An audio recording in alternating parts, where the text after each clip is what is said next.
Kalau ini kita pupukkan ke sawit, jatuhnya itu kalau per batang hanya 1.700 perak, Pak.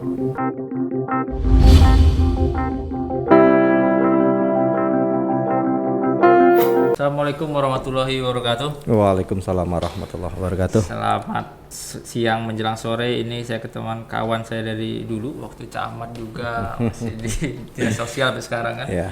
Pak Solehudin.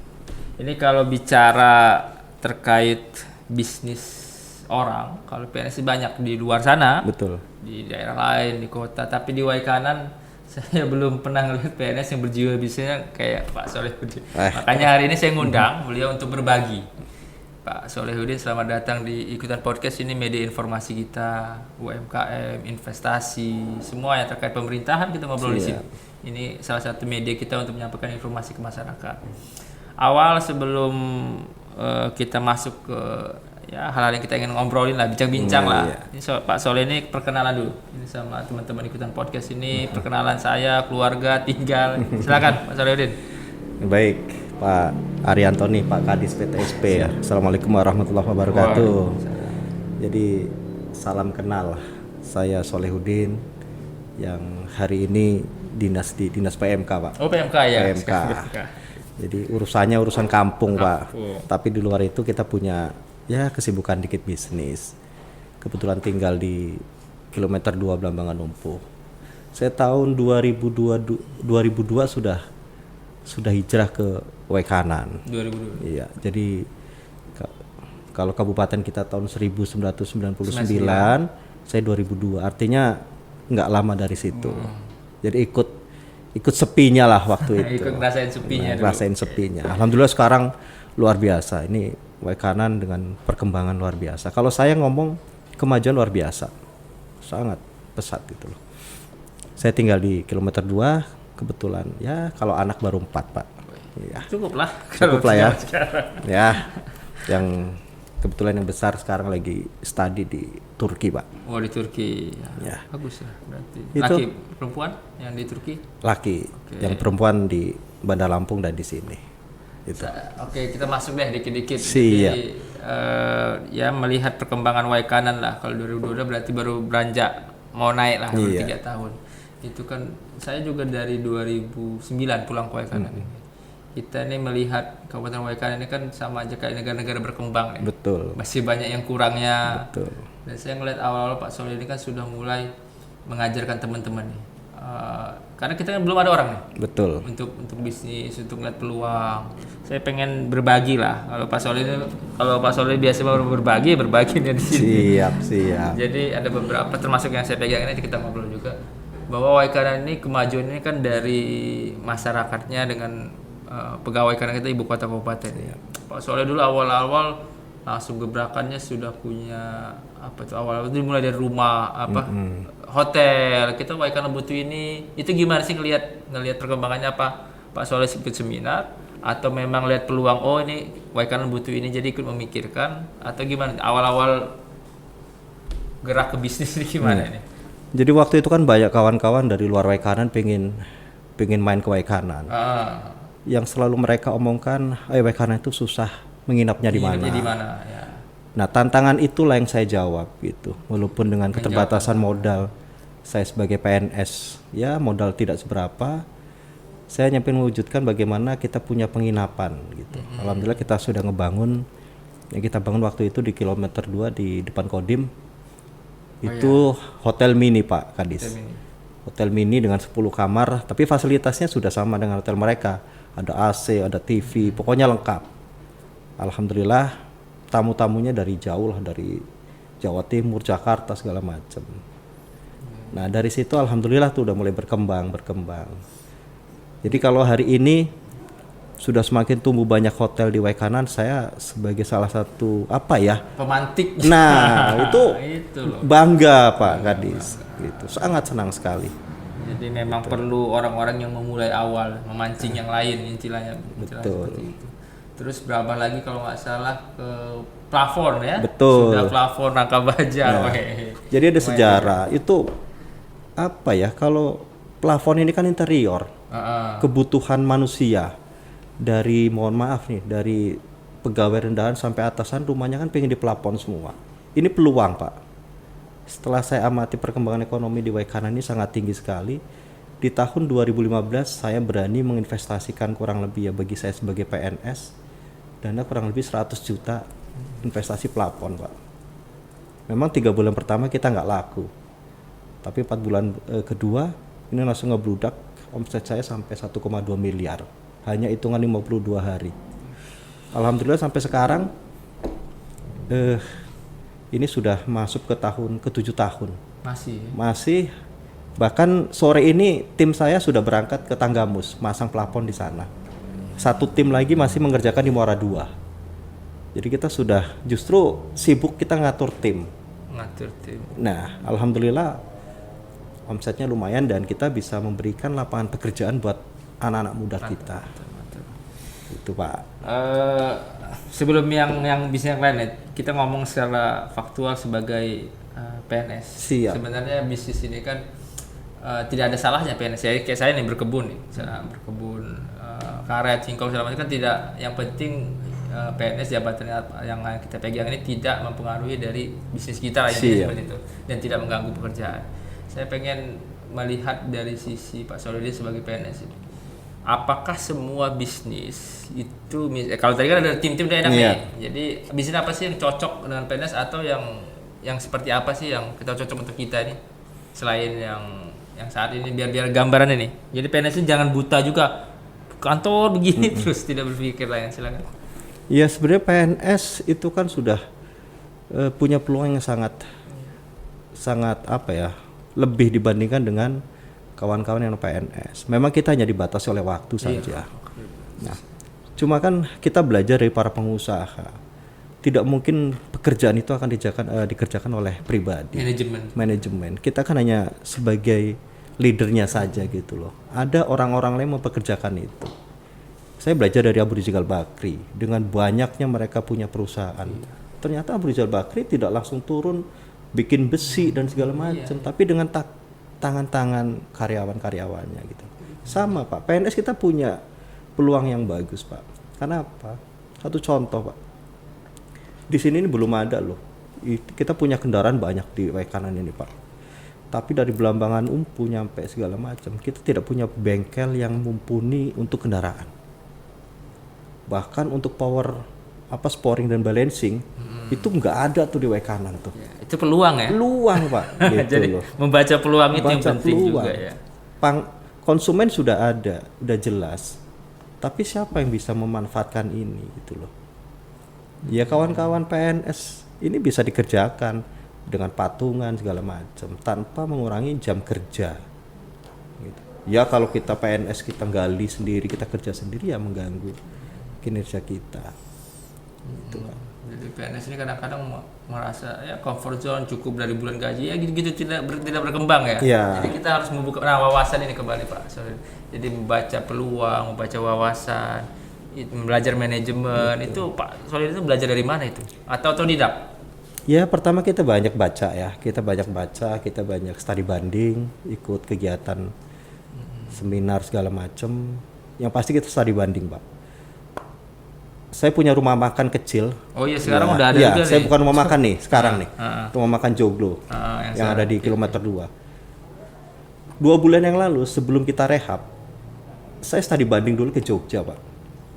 Ngelihat dulu di mana bebek bakar di Solo itu kan ada bebek bakar yang paling enak. Saya datangin Pak. Kemudian bagaimana sih menciptakan situasi yang nyaman untuk pelanggan, ada spot foto. Saya nyampe ke Subang. Saya belajar di sana, saya cari referensi segala macam, akhirnya kita bawa.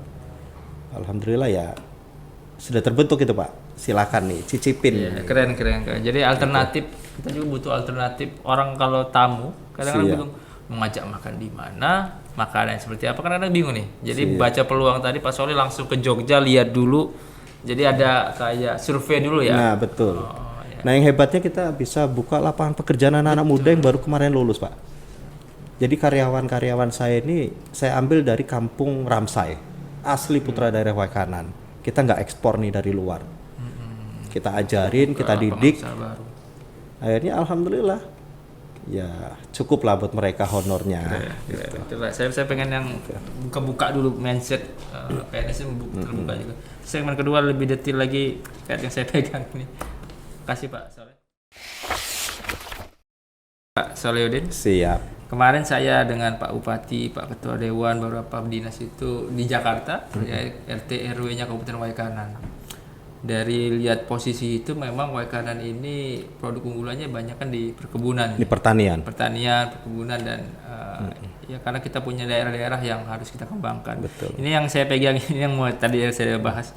Ini ada pupuk organik super ini juga peluang dari Pak Solehudin bahwa bagaimana sih membantu masyarakat. Ini juga survei ya? Iya. Petani-petani mungkin ini sering keliling saya lihat nih. Gimana cerita keliling ke kecamatan ya? Ya. Ini lagi-lagi ya tadi itulah.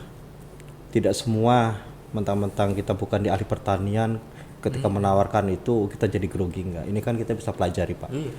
Jadi Waikanan ini dengan hampir mayoritas penduduknya bertani. Tapi persoalan yang muncul di bawah ketika kita turun itu adalah persoalan pupuk, Pak. Oh, pupuk. Iya, betul, pupuk. Pupuk bersubsidi hari ini dengan peraturan yang terbaru hanya 9 komoditas yang berhak mendapatkan pupuk bersubsidi. Sementara Waikanan ini mayoritas petani sawit dan karet. Dan itu tidak masuk dalam yang berhak mendapatkan subsidi itu. Menjeritkan mereka gitulah. Nah, tahun 2019, tepatnya tanggal 31 Juli 2019, saya ngadep Pak Bupati waktu itu. Saya bawa produk pupuk ini sekecil ini, Pak. Eco Farming dari asli dari Bandung. Saya ngadep beliau. Memang waktu itu belum ada, beliau nanya dengan saya sudah ada SNI-nya belum? Kita jawab belum. Di bulan September 2020 baru ini keluar SNI, standar nasional. Baru di Waikanan, alhamdulillah hari ini Pak Ari, sudah 15 kecamatan kita sudah ada tim kita yang memberikan penyuluhan sosialisasi dan para petani sudah merasa tertolong dengan ini. Kemarin panen raya ya? Iya, di Kasui. Di Kasui. Saya juga ngeliat ini kok Pak Soleh itu ikut panen ini. Berarti dengan ini nih untuk berapa luas? Ini pada dasarnya bisa dipakai untuk 1 hektar tanaman. Gitu. Di sini tulisannya malah bisa untuk kayak tanaman sayuran, padi, tebu ya. Agak ini awalnya kenapa sampai ke Bandung terus mengajarkan ini lagi-lagi ngeliat peluang. Iya, lagi-lagi lihat peluang, lihat ikut-ikutin masih seminar atau TV atau seperti apa? Kita ngikutin seminar terus dilihat di YouTube lah ya. YouTube kita di media. Ini kayak gini nih YouTube kayak gini nih. Kita nggak boleh asing juga nih. Ini media baru nih. Satu ini kan kadang kita kawan-kawan ini ketika dikenalkan dengan bisnis. Nah ini satu lagi kuncinya Pak. Boleh. Jangan cepat mengucap kata gitu. Kan kita sering nih, saya memberikan sebuah informasi bisnis, Pak Ari sudah ngomong itu mah begini, ya sudah tutup gitu. Karena sudah terbiasa dengan dulu yang ya apa multi level itulah. Jadi kita asumsinya ini seperti itu. Padahal enggak, ini ada produknya jelas dan bisa membantu. Dan ini kan bisa membantu petani Pak. Ya bayangin hari ini Pak, satu contoh saja. Pak Nagamas itu Pak anggota dewan kita. Beliau itu punya kurang lebih lah sekian puluh hektar tanaman sawit. Sebelum ketemu dengan kami, dia mengeluhkan dengan pupuk kimia. Hari ini 3 bulan ini beliau ketemu dengan kami, beliau sudah sangat jauh mengurangi pemakaian pupuk kimia. Jadi sudah pakai ini, alhamdulillah hasil panen sawitnya meningkat terus. Dan para petani-petani kecil ini sudah tertolong. Ini kan harganya murah, Pak. Oh iya. Jadi kalau ini kita pupukkan ke sawit, jatuhnya itu kalau per batang hanya 1.700 perak, Pak. Per batangnya. Oh, biasanya organik itu mahal ya. Ini kalau kita belanja langsung ke Bandung, ini kan harga umumnya 250.000, Pak. Tapi kalau kita langsung belanja ke Bandung, 50% hanya 125.000 untuk 1 hektar. Tuh. Alhamdulillah hari ini Pak, kita sudah bahkan mohon maaf, saya sudah bukan ngisi di Waikanan aja nih. Belajar jadi narasumber ya, kan saya dengar. Jadwal saya makan undangan besok. Saya tapi minta jadwalnya agak malam di Lampung Barat, Sekincau. Berbagi informasi. Ya. Bahkan biasanya saya ngisi penyuluhan malam ini di Lampung Tengah di Bumi Ratu Nuban sampai di Menggala, tapi malam waktunya. Oke. Tanpa mengganggu jam kerja Jam kita kerja PNS. kita. Cuman keren lah. Jadi kayak narasumber. Padahal kita basicnya apa sih Pak? Soalnya kalau boleh tahu, bukan pertanian atau? Bukan Pak. Nah. Saya basicnya sarjana agama. Nah kan. Kaget tuh. Sarjana bisa bisnis. Apa yang lain? Apalagi sejarah pertanian. Nah. Sudah lama-lama seperti itu. Tapi jangan, yang penting dipakai aja. Dipakai, dipelajari, dipraktekkan. Dan agama aja bisa. Ini saya pengen ngajak Pak Solihin sini untuk membuka gagasan, ide, terus jangan terkotak-kotak, jangan sampai sudah comfort zone lah. Betul. Jadi PNS itu lihat peluang kalau kita mau maju sebenarnya sih itu. Jadi harapan lah Pak Solihin terakhir untuk semua sih, bukan hanya PNS saja, mungkin di polisi, mungkin TNI, kan mereka juga bisa sih sebenarnya dengan kayak Pak Solih, cari peluang, belajar banyak, seminar, atau ada kayak kelompok-kelompok khusus, Pak Solih boleh deh ditularkan di sini, silakan. Ya, ini kan sekarang dunia digital. Oh Pak. iya sih. Iya, jadi di YouTube sih. tidak ada batas lagi antara masyarakat Waikanan dengan masyarakat Jakarta. Yang penting mau atau tidak. Nah, hari ini kita memberikan materi begini, mungkin kita hari ini sudah nyampe ke Jakarta segala macam. Artinya peluang di Waikanan masih tinggi Pak. Tingkat ekonomi kita bagus Pak. Untuk semua bisnis masih masuk. Ya. Jadi PNS hari ini saya lihat juga sudah mulai nih banyak ya kawan-kawan. Artinya, tapi melalui tim-tim kecil kita mengadakan, insya Allah setiap minggu kita adakan seminar bisnis. Oh gitu, di mana itu? Di Rumah Makan Joglo. Oh Rumah Makan Joglo, rumah makan kita. Kebetulan kita udah punya kantor. Enak tuh. Kita udah punya kantor nih. Kantor Eco Farming di sebelah Rumah Makan Joglo. Jadi setiap minggu kita ngadakan nanti seminar bisnis, peluang bisnis. Karena apa? Petani pakai pupuknya tapi bisa jualan gitu loh. Jangan hanya kita sebagai konsumen aja gitu. Iya. Nah, satu lagi ini mohon doanya Pak Kadis. Apa itu, ada agenda lagi yang lain lagi nih? Ya memang saya sih pengen tiap tahun itu ngebuka usaha ya. Saya tahun ini insya Allah doakan di 2023 lokasi sudah kita buat, kita pengen buka optik nih. Optik, ya. kacamata. Oh, kita belum ada nih. Kita kan belum ada nih. Oh. Baradatu pun itu cabang Iya, daripada cabang Lampung. Kita pengen induknya di Waikanan. Iya dong, Belambangan nih biar maju juga. Cabangnya silahkan nanti buka di mana-mana. Tapi cabang induknya di Waikanan.